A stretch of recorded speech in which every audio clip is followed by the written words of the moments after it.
que también es muy sencillita, ¿vale? Y tenéis además, os voy a subir en la clase, o lo tenéis ya subido los que estén online, tenéis también el material teórico, ¿vale? Hay un PDF teórico sobre la práctica que luego lo podéis estudiar en casa tranquilamente. No, lo voy a subir en la clase, cuando suba la clase online, cuando suba la clase en diferido, sabéis que hay un enlace y luego sale una página donde está el vídeo. En la parte de materiales veréis las diapositivas y veréis también ese PDF, ¿vale? Lo voy a subir las dos cosas. Por eso os digo que los que están en la clase online ahora ya lo tienen, porque en la clase están cargados esos documentos y pueden descargárselo ya. Vosotros si tenéis internet, aquí tenéis el portátil, lo podéis descargar ahora mismo también si queréis. O sea, os conectáis a la clase y lo descargáis si queréis, ¿vale?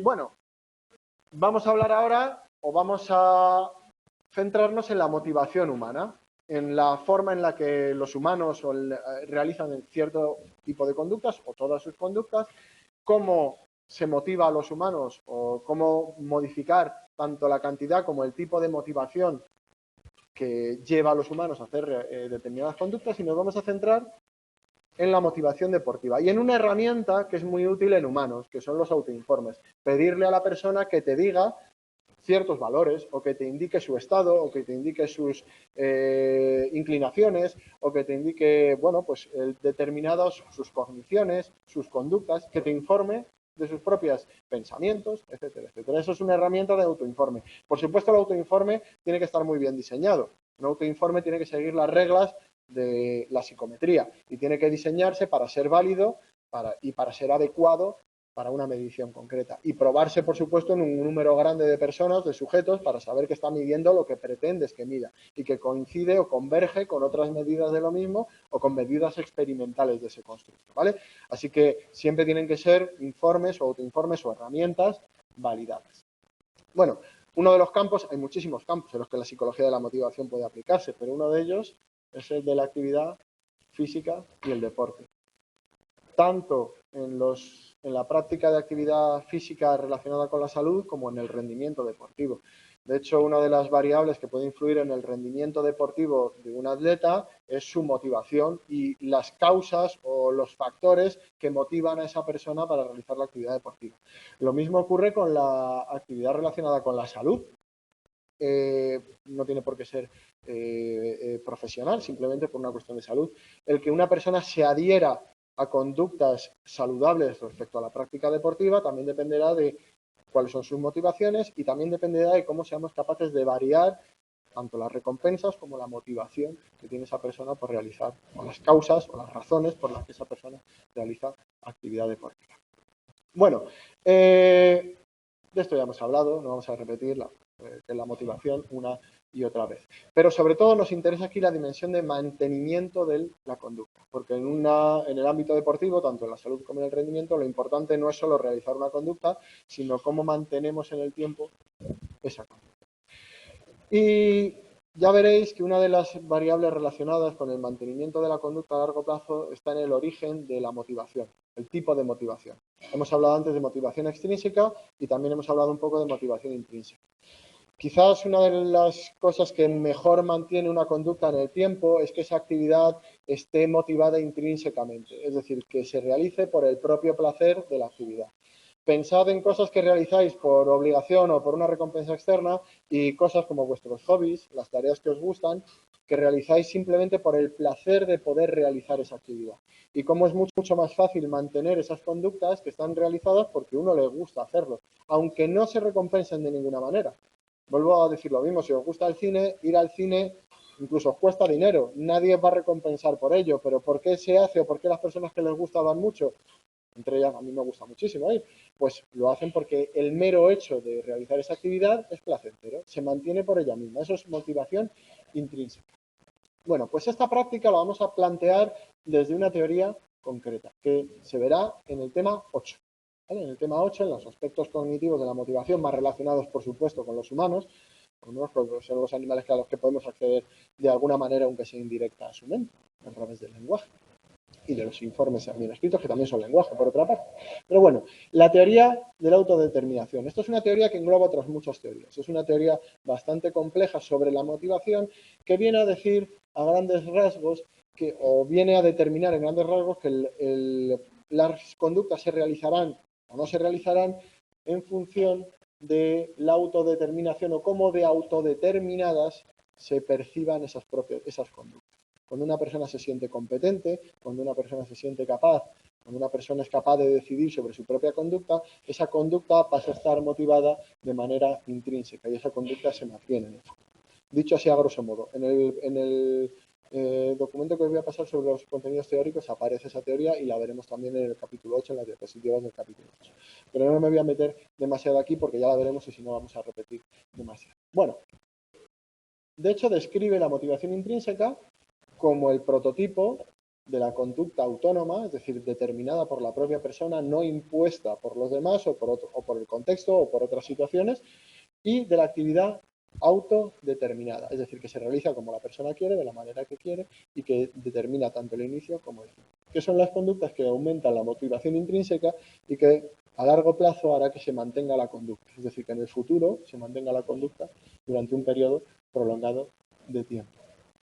Estas son las características que tiene la motivación intrínseca. Primero, hay una tendencia que tenemos los humanos en general a implicarnos en cosas que nos interesan, tener cierta curiosidad. Me imagino que todos os pasará, ¿no?, con ciertas cosas. Hay cosas que os gustan, cosas que no, pero todos tenéis cierto interés por alguna cuestión. Uno será por la informática, otro será por el deporte, otro será por las dos cosas, otro será por leer, otro será por cualquier otra cosa, por hacer barquitos dentro de botellas, vete tú a saber, videojuegos, juegos de mesa, lo que se os ocurra. Pero siempre los humanos se caracterizan por ese interés, por esa curiosidad, por realizar ciertas conductas y por el placer que obtienen por la realización de las propias conductas. Eso implica realizar una actividad por el propio valor que tiene, el propio valor hedónico, es decir, los sentimientos positivos que genera esa actividad. Y la recompensa es la realización de la propia tarea. No hay nada que la justifique desde fuera, no hay ninguna recompensa, no se obtiene nada positivo, o a lo mejor sí se obtiene, ¿vale? Puede obtenerse, pero no tiene por qué, porque lo que mantiene la conducta no es la recompensa que se obtiene al final, sino la propia tarea. De hecho, veréis también, esto lo veréis también en otras asignaturas, que a veces hay un problema a la hora de cuando se recompensa una actividad que estaba motivada intrínsecamente. Cuando empiezas a recompensar, a veces, cuando empiezas a recompensar de manera material una actividad que tú hacías por placer, se suele reducir la motivación intrínseca y la actividad pasa a estar controlada extrínsecamente. Por eso no es muy bueno recompensar actividades que se hacen, recompensarlas materialmente, ¿vale? Es decir, por ejemplo, un deportista que era amateur y le encantaba el fútbol, por ejemplo, o el baloncesto, o el deporte que practicase, y que empieza a ser profesional. Empiezan a pagarle por una actividad que realizaba de manera, pues, simplemente por el placer de realizarla. Y eso hace que disminuya la motivación intrínseca y, por tanto, la adherencia a esa conducta. Veréis ejemplos de muchos profesionales de diferentes deportes que pierden cierta pasión por el entrenamiento, o ganas de entrenar, o ganas de realizar la conducta cuando son profesionales y se les paga por ello. Yo estoy pensando en Bale, no sé por qué. Pero bueno, podéis pensar en muchos ejemplos. Eso puede ocurrir, por eso hay que tener mucho cuidado cuando una tarea que tú realizas porque quieres, pasan a pagarte por ella o a darte beneficios puramente materiales. No ánimos, no recompensas de tipo social, de qué bien lo haces, jo, qué bonito es esto, no, sino recompensas materiales específicas, porque eso produce un trasvase de motivación extrínseca, de motivación intrínseca a extrínseca y reduce la adherencia a la tarea. Eso es uno de los fenómenos que ocurren. Tampoco nos vamos a meter mucho más en ello. Bueno. Una pregunta, ¿y si el jugador este de fútbol, incluso siendo pagado, a él le gusta? O sea, me refiero, si a mí me gusta jugar al fútbol, yo voy a seguir jugando porque me gusta, no porque me paguen, no sé si me cambia. Sí, tú puedes. Claro, cambia. La cuestión es que no siempre cambia, puede cambiar. O sea, puedes ver un trasvase de una actividad motivada intrínsecamente. Pensad en algunas situaciones que habéis tenido. Imaginaros un niño, está jugando, ¿vale? Le gusta jugar, a hacer puzzles, lo que sea. Y tú, ese niño, llega un momento en el que empiezas a darle, no, venga, si juegas te doy tal, si haces esto. Va a llegar un momento en que esa actividad ya no esté controlada por su gusto, sino que esté controlada por la recompensa. Y si retira la recompensa, ¿os ha pasado alguna vez algo similar? De cosas que hacéis porque sí, de repente os empiezan a pagar por ellas y si os retiran la recompensa ya no las hacéis porque sí.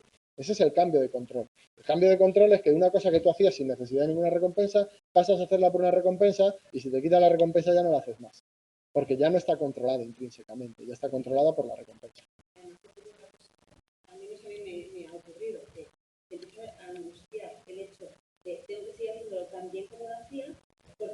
te están pagando. Sí, eso te da la razón, ¿no? Claro. Cierta presión. ¿Qué ocurre? La actividad ya no se hace por el placer, sino por la recompensa. Si en algún momento tienes la oportunidad de no hacerla o deja de haber recompensa, dejas de hacerla. Ese es el cambio. No, no quiere decir que esto ocurra sí o no, esto no es blanco y negro, como siempre, pero ese tipo de cambio es uno de los efectos que tiene la recompensa externa, las recompensas físicas externas, materiales, sobre la motivación intrínseca. Por eso hay que andar con mucho ojo con cómo se recompensan y en el caso del deporte veréis que es muy importante intentar que las personas que realizan deporte, en este caso vamos a ser el caso de un atleta, realicen la tarea, realicen la actividad por el propio placer de realizarla. Incluso intentar cambiar ese patrón de actividad o de activación, perdón, de motivación extrínseca por un patrón de motivación intrínseca. Bueno, según la teoría de la TAD, de la teoría de autodeterminación de Deci y Ryan, hay tres tipos diferentes de motivación intrínseca, que se refieren a tres tipos de orientaciones de las personas o de necesidades, si queréis, no sé deciros de logro, porque sería solamente una de las partes, pero necesidades psicológicas o cognitivas de las personas.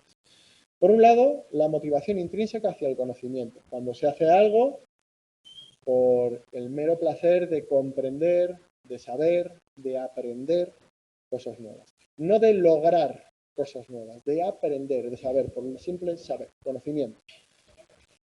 Motivación intrínseca hacia la estimulación, por el placer de sentir cosas.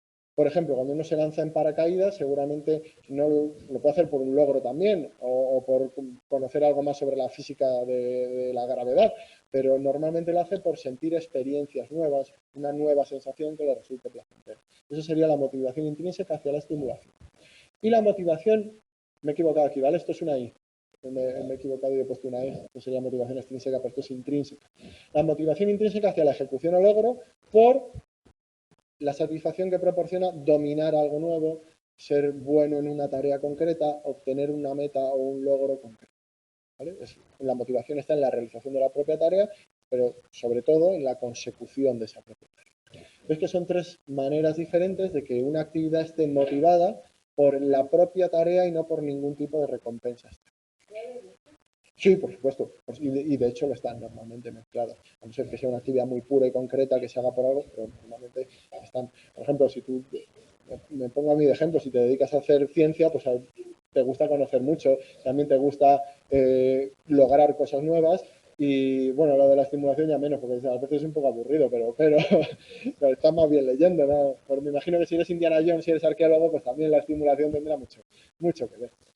Bueno, aquí tenéis en la teoría de la autodeterminación los diferentes tipos o mejor dicho, la dimensión que va desde la desmotivación absoluta hasta la motivación intrínseca, porque Deci y Ryan lo conciben como una especie de línea continua, que va desde el no querer hacer nada en absoluto, la apatía, la desmotivación, la motivación, hasta el último punto de esa dimensión, que sería la motivación intrínseca, el realizar la tarea por su propio placer. Y en esa dimensión, entre medias, está la motivación extrínseca y los diferentes tipos de motivación extrínseca. Cuanto más avanzamos, más cercana está cada uno de los tipos de motivación extrínseca a la motivación intrínseca. Porque no todos los tipos de motivación extrínseca son iguales. Hay algunos más cercanos a la desmotivación absoluta y otros más cercanos a la motivación intrínseca, es decir, a realizar la tarea por el propio placer de realizarla o por alguna de las cosas que hemos visto. Ponemos algún ejemplo. El primero sería regulación externa. La motivación extrínseca como regulación externa o denominada regulación externa es cuando realizas algo por obtener un premio o una recompensa material o para evitar un castigo. Sin más. Está totalmente controlada por agentes externos, que además no tienen nada que ver con tu propia persona. Te dan dinero, haces esto. Te dan un azote, no haces esto. En fin, actividad controlada totalmente desde fuera. Cuando vamos un poquito más hacia adelante, lo que significa básicamente esta línea es que en cada una de ellas vamos incluyendo factores que tienen que ver más con nuestra persona, con nuestras ideas, con nuestras características psicológicas, con nuestros ideales o con nuestros objetivos en la vida. Por ejemplo, si vamos a ir directamente a la regulación identificada. En la regulación identificada podríamos pensar en una tarea que se realiza Pues no por el placer de realizarla, pero sí, por ejemplo, por el hecho de que esa tarea te va a servir para conseguir amigos o para tener mejores relaciones sociales, que son parte de cosas que tú necesitas y que haces por el placer de realizar, que es tener relaciones sociales, y utilizas otra tarea para ella. No es simplemente una cuestión externa, sino que está identificada con tus propios objetivos de vida o con lo que para ti es relevante. De hecho, la mayor o la elevación máxima de esta motivación extrínseca se denominaría regulación integrada. Correspondería con el ejemplo que os puse antes del ejercicio físico. Una persona que realiza ejercicio físico, no porque le guste la tarea, porque a lo mejor le resulta cansado, es desagradable, pero piensa que es muy importante la salud, que es importante cuidarse, que eso va a redundar en tu calidad de vida, esos principios forman parte de su forma de ser, de su personalidad, de su persona, es decir, están integrados en su ser y realiza la actividad por esa razón. ¿Ves que ya no es simplemente una cuestión de premio o no premio? Es una cuestión de integrar actividades que, aunque no se hagan por el propio placer de realizarlas, sienten tan integradas con objetivos que tú tienes como vitales y que por tanto son parte de esa persona. Lo importante también es que penséis que todas estas cosas no son elementos separados. A veces es muy difícil saber si la motivación extrínseca es una regulación identificada o es una regulación integrada, porque son muy similares entre ellas y es un continuo. Por eso Deci y Ryan describen una línea, una dimensión, no diferentes compartimentos estancos, porque todo esto va cambiando de manera progresiva. No penséis que podemos identificar una conducta de una persona en un sitio concreto como con una categoría muy concreta. Muchas veces no queda muy claro en qué momento está o en qué punto. Y desde luego muchas tareas van avanzando hacia aquí o van avanzando hacia acá. ¿No? No, Christian Bale no, ese es actor. Gareth Bale. Christian Bale, el pobre, bastante hace para su trabajo. Un deportista de fútbol que puede cobrar un poco, pero yo, por ejemplo, me imagino un atleta de estos que corren ahí los 100 metros, que a lo mejor ganan menos. Nivel, pero yo creo que ellos al revés, yo creo que ellos sí que van hacia más, ¿no? Depende, ese es el caso que vamos a ver. Hay situaciones en las que la motivación aparece o desaparece o se vuelve más hacia la motivación intrínseca o extrínseca dependiendo de las circunstancias de la persona. A veces que se genera cierta apatía o desmotivación. O a lo mejor ya no te hace tanta ilusión la tarea, pero bueno, como estás viviendo de ello, pues tienes que realizarla. Es muy parecido al caso que vamos a ver. Un atleta está desmotivado por realizar el entrenamiento, pero claro, es lo que hace. A lo mejor tu trabajo te deja, antes te gustaba mucho más, pero como tienes una recompensa por ello, pues tienes que seguir realizándolo. Pero claro, eso hace que se realice peor, que se realice con menos intensidad, que la adherencia tanto al trabajo como a la tarea, en este caso el deporte, sea menor. ¿Qué es lo que nos interesa? Cambiar ese patrón por uno más cercano a la motivación intrínseca, que haga que se realice mejor, con más intensidad, que uno consiga más resultados, más objetivos y que en general mejore el rendimiento. Que eso a su vez va a redundar además en mayor motivación intrínseca, porque una de las partes de la motivación intrínseca es la motivación de logro. Así que, como vas a conseguir mejores cosas porque vas a entrenar mejor y vas a hacer todo mejor, pues además eso va a retroalimentar el estar más motivado por realizarlo.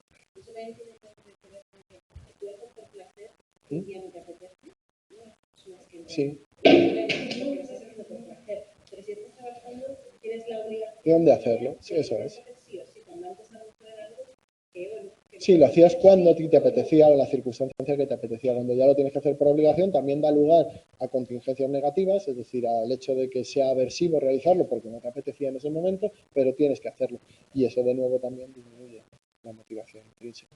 Vas a estar controlado por circunstancias externas. De hecho, pasa a ser desagradable, porque cuando haces algo que no te apetece, lo asocias a algo desagradable, lo asocias a emociones, sentimientos negativos. Y eso también influye. ¿Vale? Sí. Bueno, no es el mismo caso, que por ejemplo, es que claro, yo sigo en la institución que les hablan de esta, y es que ese chico no vive, quiero decir, o sea, sí, con dinero. Sí, claro, hay casuísticas muy. Hay casuísticas. Ojo, que yo haya dicho que las recompensas materiales, recompensas externas materiales, disminuyen la motivación intrínseca, no quiere decir que siempre disminuya la motivación intrínseca o en todos los casos. Puede ocurrir, de hecho es uno de los fenómenos que suelen ocurrir a menudo, pero eso no quiere decir que automáticamente, si a ti te gusta mucho algo y te empiezan a pagar por ello, tenga que disminuir. Puede que sí o puede que no, o puede que lo haga a largo plazo o en determinadas situaciones. ¿vale? Pero sí es uno de los fenómenos que ocurren. Es un fenómeno paradójico. Pues dice, bueno, si a este le gusta mucho algo y encima me pongo a pagarle por ello, pues lo va a hacer 10 veces mejor. Bueno, pues no siempre. ¿Vale? Hay que tener mucho cuidado con eso. Y luego lo que esa persona confiesa. Sí, Yo tengo el tema de los actores, por ejemplo, si tenemos teatro amateur y vas a este ficción, si te apetece, con el grupo además que quieres, pero no tienes ninguna obligación, empieza a dedicarlo profesionalmente y ya tienes que estar con compañeros que a lo mejor ya no te apetece tanto. Cambia la situación. Tanto, pero a ti te preguntan, ¿qué tal? ¿Qué tal? ¿Cómo andas aquí? ¡Guau, la leche! Sí, bueno, para ahí ya... Sí, muchísimo peor que cuando claro. no cobraba. Lo que pasa es que ya ahí hay otras cuestiones que tienen que ver con cierta deseabilidad social, con mantener ciertas relaciones. Ahí ya tiene más que ver con la propia actividad profesional y con lo que, como hace todo el mundo, o intenta todo el mundo, intentas mantener el ambiente más positivo para tus intereses dentro de tu ámbito social y de trabajo. Claro, lógico, seguro que alguien te cae muy mal, pero no lo vas a expresar de manera directa, pero a lo mejor te conviene no hacerlo para poder tener cierto beneficio. Pero bueno, eso ya deriva en otras cosas. No, claro, si no le petirías un palo en la cabeza. Bueno, derivada de esta dimensión, de este continuo dimensional desde la desmotivación a la motivación intrínseca, otro autor, del que como siempre no me recuerdo ahora su nombre, porque no lo tengo delante, pero sé que empieza por V y fue en 1990, fijaros cómo es la memoria, lo tenéis en el libro, si lo miráis lo tenéis por ahí en el libro y si no en el documento que yo os voy a pasar. Pues generó, no fueron los propios de Cirraya, lo que quiero decir con esto es que los que generaron este índice de autodeterminación no fueron ellos, no fueron los autores de esta teoría, sino que fue un índice derivado después de otro autor, ¿vale? Y generó lo que se denominó el índice de autodeterminación, un índice numérico que servía para calcular el grado de motivación intrínseca, extrínseca o de desmotivación que podía tener una persona respecto a una tarea concreta, respecto a una conducta concreta. Cuanto más vale ese valor, pues mayor motivación intrínseca, mayor disfrute de la tarea, mayor motivación y más posibilidad de elegir esa tarea concreta entre otras cuando se da un amplio abanico es una buena manera de saber el nivel de motivación intrínseca. Si tienes un gran abanico de posibilidades, ¿qué eliges? Bueno, pues lo que elijas normalmente es aquello por lo que estás más motivado intrínsecamente. Eso te dan muchísimo dinero por algo y el resto no, pero bueno. Bueno, aquí tenéis la fórmula, ¿vale? La fórmula en el fondo es una chorradita, son una serie de multiplicaciones y divisiones. Pero lo más importante es que os deis cuenta en los dos términos que hay en esta función, o en esta fórmula, perdón, gracias. Veis que por un lado está aquello que suma, y ¿veis aquí se ve bien el símbolo menos? Se ve bien, ¿no? Y detrás lo que resta. Y como veréis, a la izquierda lo que suma, que es la motivación intrínseca de conocimiento, intrínseca de ejecución, intrínseca de estímulo. Y también la regulación identificada, porque en esta fórmula, por alguna razón el autor vería que sería más fiable, no mete la regulación integrada, seguramente porque la asume o la mete dentro de la motivación intrínseca. Mete toda la motivación intrínseca y la motivación extrínseca más cercana a la motivación intrínseca. ¿Y lo que resta qué es? Pues el resto. La regulación externa, la regulación introyectada, no mete, bueno, como os he dicho antes, no mete la integrada, ¿no? Sí, no la integrada la que no mete. Mete las dos regulaciones, las motivaciones extrínsecas más cercanas a la desmotivación y después la propia desmotivación o motivación. Veis que la cosa es sencillísima, en el fondo esto es más obvio que nada. Por un lado metes lo que mide la motivación intrínseca y le restas la motivación extrínseca. Si sale positivo, pues hay más motivación intrínseca. Y cuanto más positivo salga, más motivación intrínseca. Si sale negativo, pues más motivación extrínseca o desmotivación. Y cuanto más negativo salga, pues mayor motivación extrínseca o desmotivación. Es decir, es un índice que los valores positivos nos indican que están muy motivados intrínsecamente por la tarea y los valores muy negativos nos indican que están muy poco motivados por la tarea. Básicamente en eso convirtieron estas dimensiones. Bueno, pues esta es la fórmula que vamos a utilizar para hacer un trabajo con un deportista. Lo primero que vamos a ver es qué son los autoinformes y en qué consisten esos autoinformes y para qué nos sirven. Básicamente son una técnica de medida, porque ya hemos hablado de esto mucho. La motivación es un constructo. Nosotros no podemos coger la motivación y medirla al peso. No tenemos paladas de motivación. No podemos sacarle sangre a una persona, meterlo en una máquina y ver colesterol alto, bajo, motivación. No podemos hacerlo. Es un constructo. Pero, como bien decía Galileo Galilei, mide lo que se pueda medir y lo que no se pueda medir, pues lo hacen medir. Y ya está. Pues eso es lo que vamos a hacer. ¿Y qué utilizamos? Bueno, pues utilizamos los autoinformes para conseguir medir ese nivel de motivación.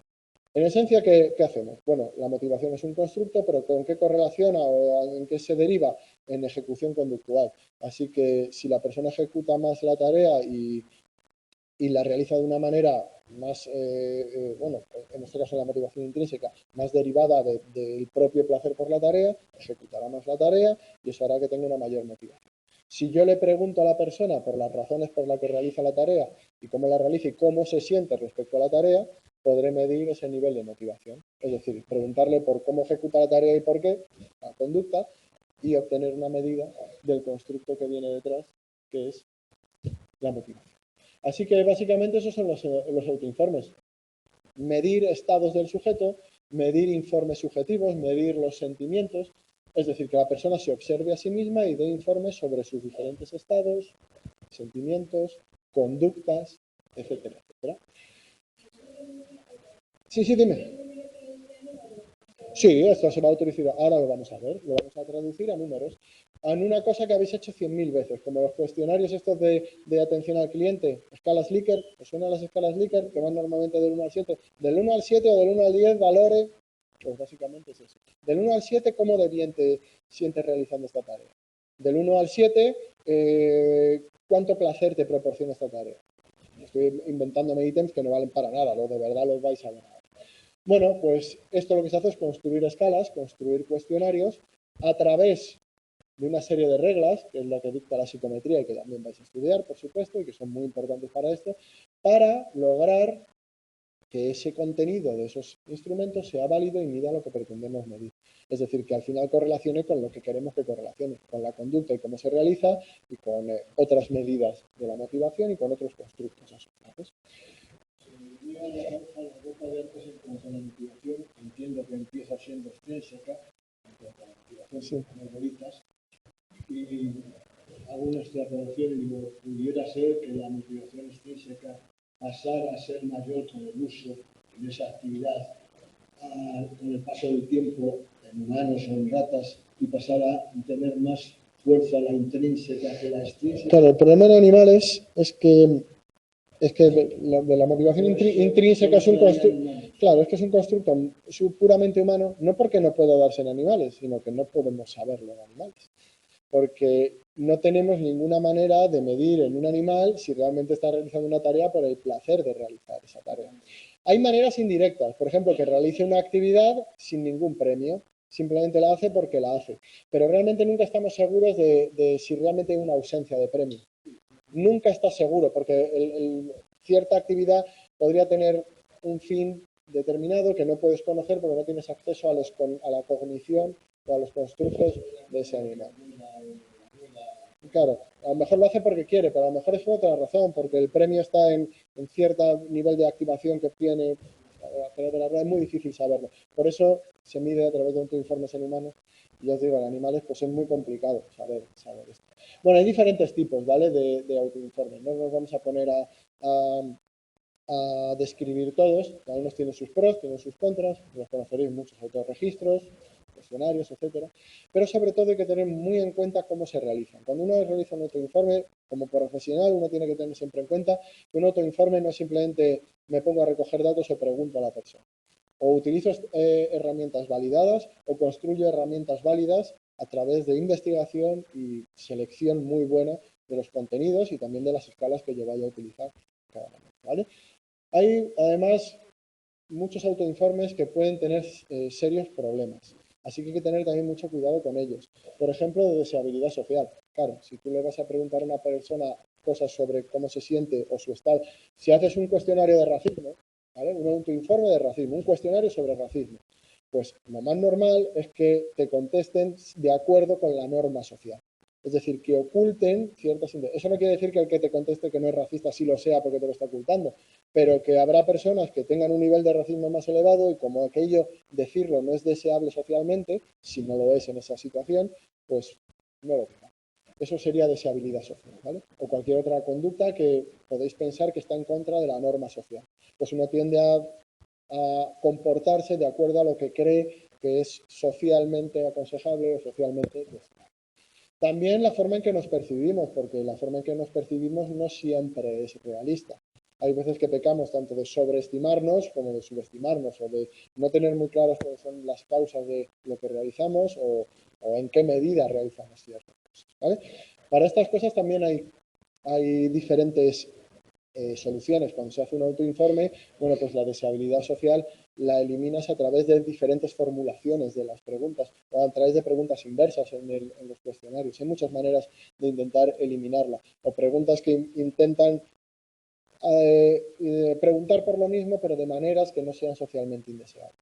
Lo mismo ocurre con la autopercepción, pues al final tienes maneras de solucionarlo para hacerlo más realista, poniendo bastantes ítems sobre lo mismo, formulando de diferentes maneras, que hace que, aunque las preguntas sean distintas, tú estés midiendo lo mismo, pero veas una aproximación mejor de lo que esa persona realmente puede estar. Aún así, siempre están sujetos a sesgos y hay que tenerlo mismo, ¿vale? Sobre todo en ciertos tipos de autoinformes. Bueno, ¿qué escalas de motivación deportiva tenemos? Pues tenemos dos. Tenemos esta primera, que se llama Escala de Motivación Deportiva, EMD, y que una de las primeras que se desarrolló tiene 28 ítems y se responde a una escala tipo Likert igual que la que vamos a ver ahora. Y mide 7 subescalas que hemos visto anteriormente, los diferentes tipos de motivación intrínseca, 3 tipos diferentes de motivación extrínseca y la desmotivación. Pero este no lo vamos a utilizar. Vamos a utilizar el cuestionario de regulación conductual en el deporte, que es una evolución de la anterior basada en la teoría de la autodeterminación de Death y Ryan.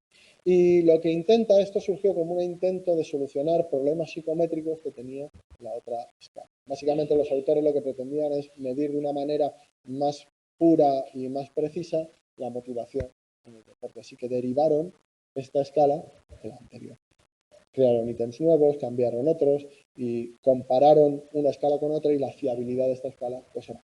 ¿Vale? Tenemos dos versiones, la de 24 y la de 36 ítems, la versión abreviada y la de 36. Nosotros vamos a utilizar aquí la de 36.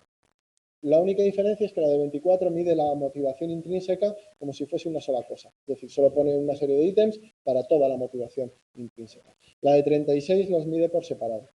Tiene preguntas para la motivación intrínseca hacia el conocimiento o el logro, hacia el conocimiento, hacia el logro y hacia el estímulo. ¿Vale? ¿Qué es lo que mide en este caso? Pues mide 4 tipos de motivación extrínseca. Mide también todos los tipos de motivación intrínseca y mide también la desmotivación. Y también lo hace con una escala tipo Likert. Son una serie de frases y tienes que decir cómo de acuerdo estás con esas frases. O cómo de verdaderas son para ti, ¿vale? Para tus sentimientos, para cómo tú te sientes o cuál es tu sensación respecto a ellos. Nada es verdad hasta muy verdadero. Es una escala muy conocida, muy típica. Tiene 4 ítems para cada subescala. Recordad que había 8 subescalas, si no recuerdo mal, ¿no? Sí, 1, 2, 3, 4, 5 y 3 de motivación intrínseca, 8.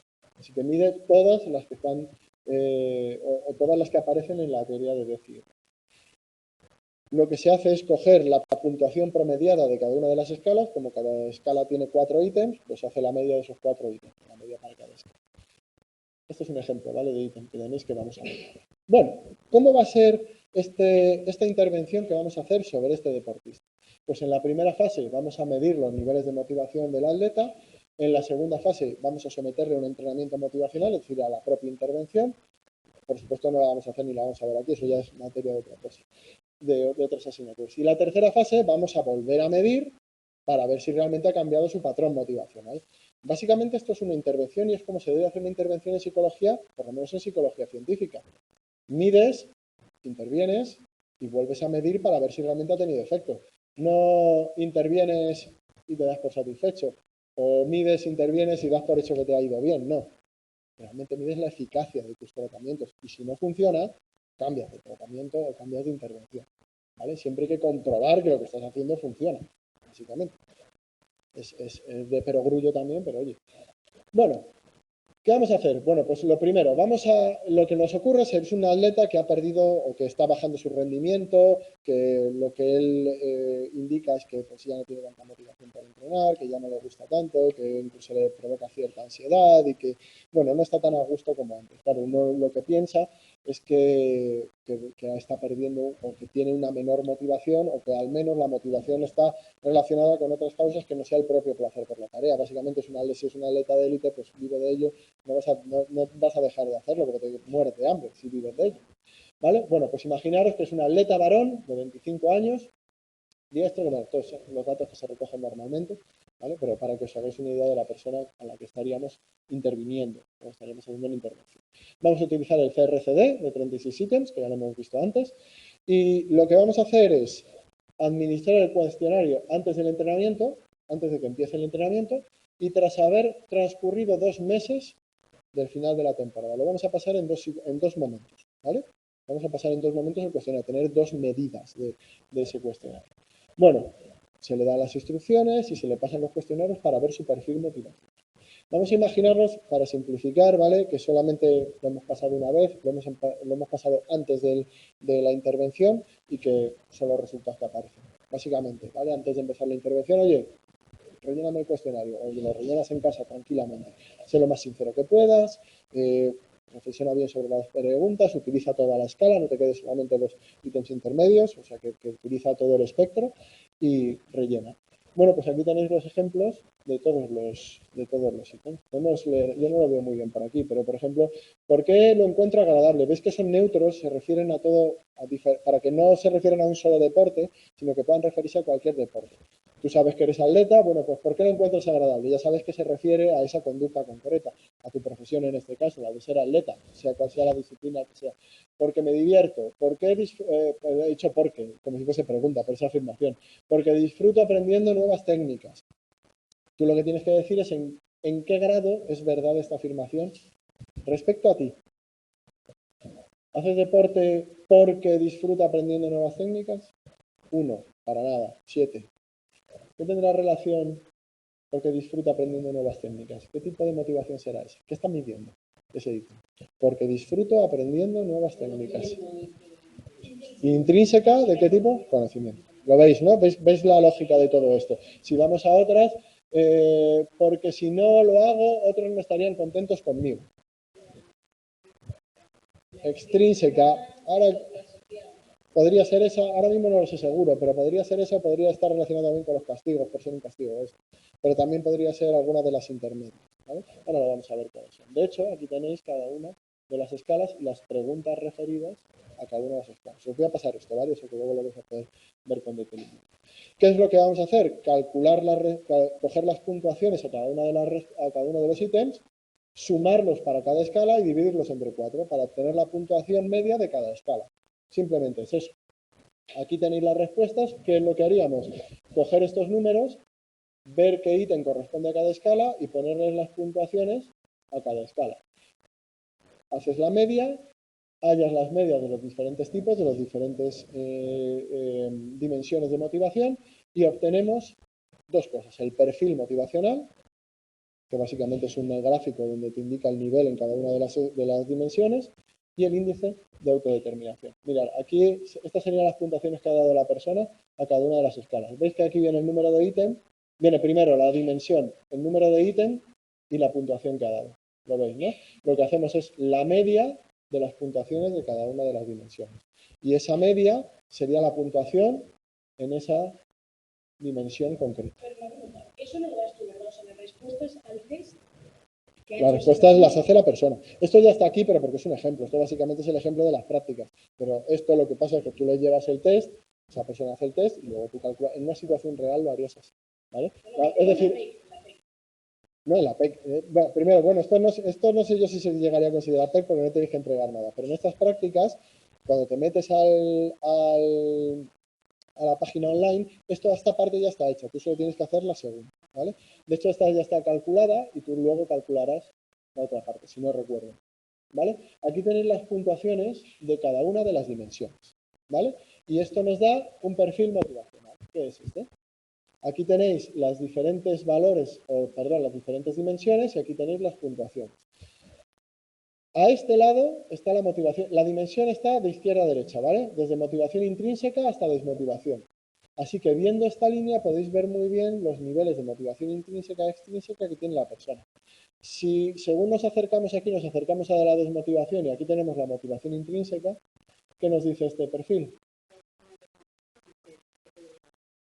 Motivación extrínseca, un nivel alto de desmotivación y de ejecución de la tarea por motivación extrínseca, es decir, la tarea está controlada por los premios, recompensas o castigos externos a la tarea. No lo hace porque él quiera, parece que el nivel de motivación intrínseca está bastante bajo. De hecho, si calculamos este índice, aquí ya están metidos los valores. ¿Veis que aquí lo único que estamos metiendo son los valores de aquí? ¿Lo veis, no? De hecho, no incluye todo, y se deja, este de aquí no lo incluye, porque no entra dentro de la fórmula. Pero aquí lo que estamos haciendo básicamente es meter esos valores y lo que dé. ¿Y qué es lo que nos da? Negativo. De hecho, aquí ya se ve muy bien. En cuanto ves esto, ya te haces una idea. Va a dar negativo porque estos valores de aquí son más altos que estos de aquí, básicamente. Pero aquí tenéis. ¿Esto qué nos indica?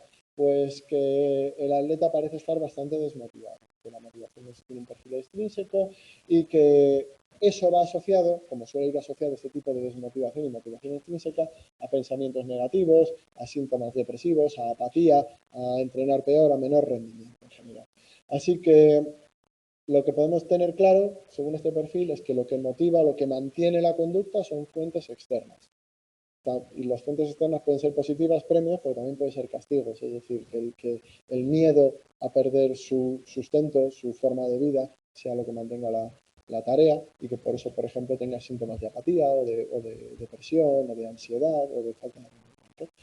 ¿Qué es lo que vamos a hacer en la segunda fase? Vamos a intentar cambiar esto. El psicólogo deportivo se pone a intentar cambiarlo.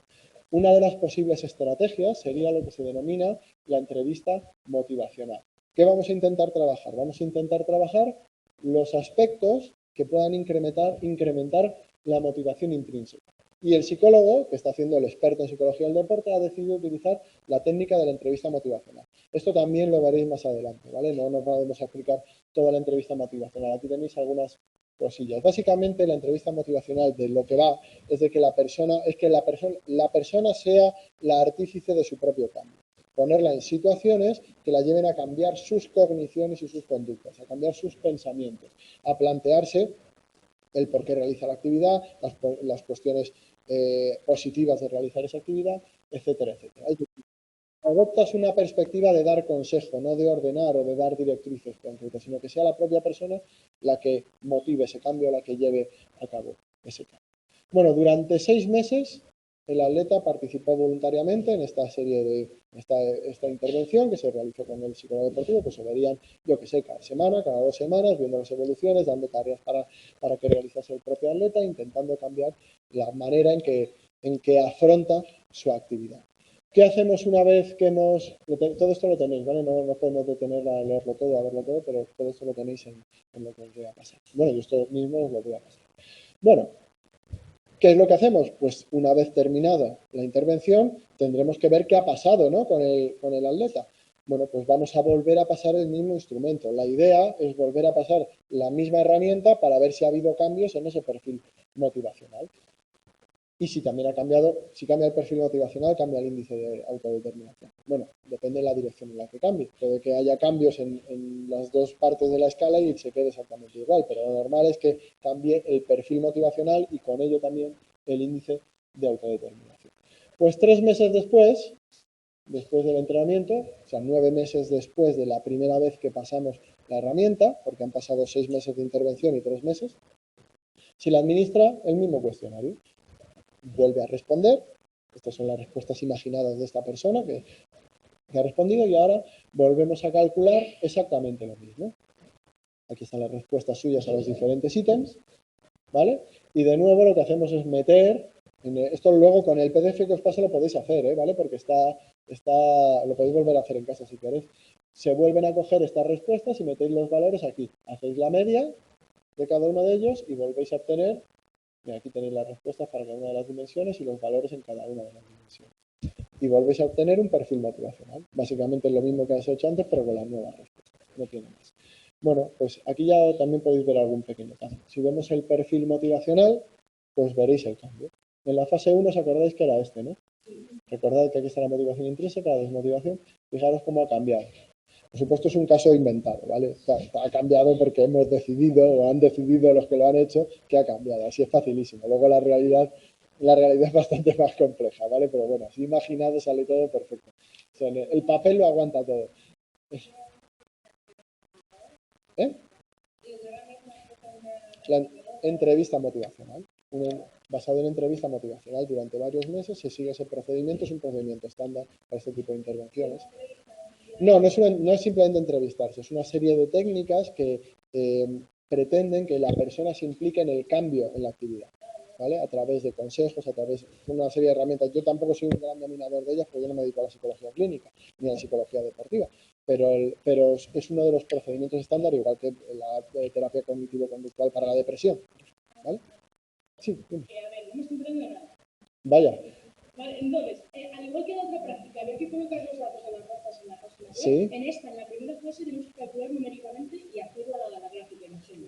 En la segunda fase, aquí, ¿vale? Esto, mira, si te fijas, aquí vienen las respuestas de la persona, porque no las vas a tener que entregar en nada, o sea, que no es que tengas que hacer, lo puedes hacer de nuevo en casa si quieres para calcular los valores numéricos, ¿vale? Pero no tienes por qué, esto no hay que entregarlo en ningún sitio, ni luego lo vas a tener que hacer en el examen. En el examen te podrán poner preguntas sobre ello, pero no hay que hacerlo, ¿vale?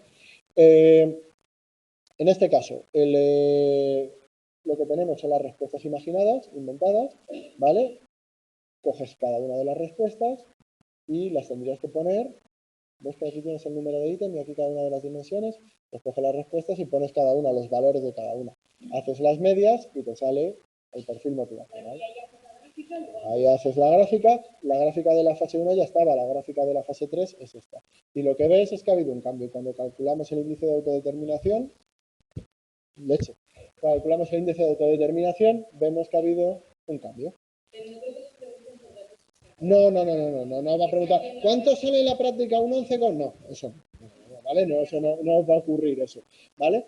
Ya veis que podemos pensar que la práctica ha sido, la intervención, perdón, no esta práctica, sí, ojalá, la intervención ha sido exitosa y que ha habido un cambio motivacional en el atleta. ¿Cómo se hay que comprobar esto también? Pues ver cómo es el rendimiento del atleta. Esto también habría que compararlo con el rendimiento del atleta y si ha mejorado o si ha cambiado alguna de sus actitudes y de sus conductas en el deporte. No vale con quedarse solo aquí. Lo que sí me dice es que ha habido un cambio de motivación, pero hay que ver si se refleja para ver si realmente será el origen del problema o si realmente esto se corresponde con un cambio conductual y un cambio en el rendimiento. ¿Vale?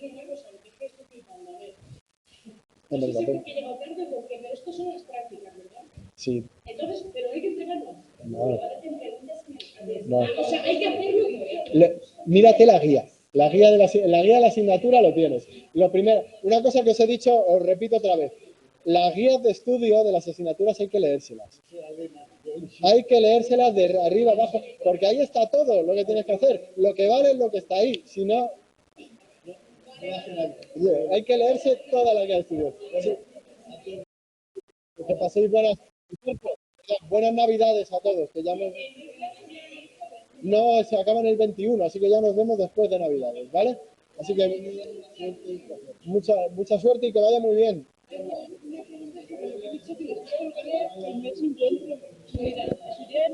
No, pero porque todavía no los he subido.